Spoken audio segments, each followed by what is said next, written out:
శుభోదయం. ప్రభువైన యేసుక్రీస్తు నామములో వందనాలు తెలియజేస్తూ పరిశుద్ధమైన దేవుని గ్రంథములో కీర్తనల గ్రంథము 84వ కీర్తన 10వ వచనం. నీ ఆవరణంలో ఒక దినము గడుపుట 1000 దినముల కంటే శ్రేష్టము.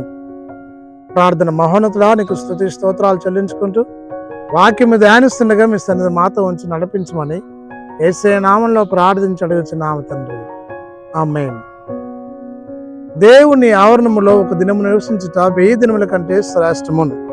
యెషయా గ్రంథం 56వ అధ్యాయము 7వ వచనములో, నా ప్రార్థనా మందిరములో వారిని ఆనందింపజేసిదను, నా బలిపీఠం మీద వారికి అర్పించు దాన బలులను నాకు అంగీకారములగును, నా మందిరము సమస్త జనులకు ప్రార్థన మందిరం అనబడును.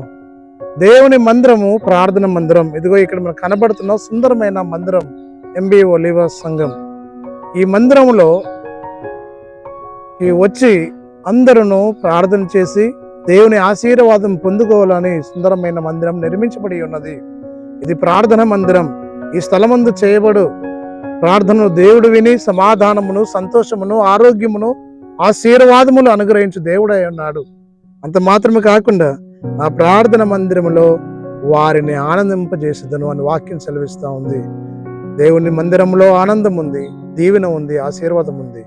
ఆయన మందిరాన్ని ప్రేమించి ఆయనకు మహిమకరంగా నివసించే ధన్యత, కృపా భాగ్యము పరిశుద్ధాత్మ దేవుడు మనందరికీ అనుగ్రహించి దీవించినగాక. ఆమేన్. మహోన్నతులానికి స్తుతి స్తోత్రాలు చెల్లిస్తూ వాక్యము ధ్యానించే కృప ఇచ్చిన వందనాలు.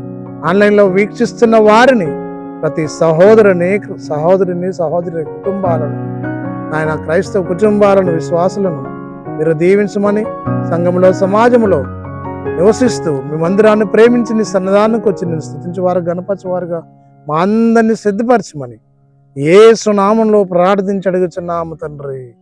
ఆమేన్. తండ్రి, కుమార, పరిశుద్ధ ఆత్మ త్రియేక దేవుని దీవెన సదాకాలము తోడేండి దీవించనుగాక. ఆమేన్.